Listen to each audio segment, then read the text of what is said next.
Karibu. Bibi yeye na wewe mshiri. Leo mshiri namna gani tena? Kwanza leo ulikuwa siku ya balaa.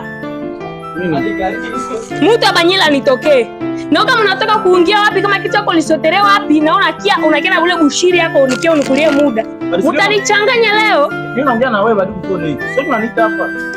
Iko sababu bangi za Mungu nakuli kama ni za mayani, kama ni za mbegu, kama ni za mchanga. Watu wako wewe. Si mimi. Sasa sio mimi naongea na wewe. Kwa mami nitoke basi. Ona ishege hii. Wewe njoo kuna tii profile ya mzungu unanitumia kila siku ya mzungu ni wewe. Mungu. Niko mie fatu toke basi tukufana nayo tucheze wakati kwanza changamuka kwanza.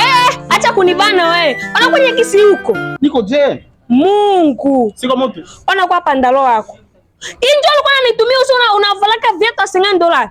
Hapana. Hii ndio pandalo ya.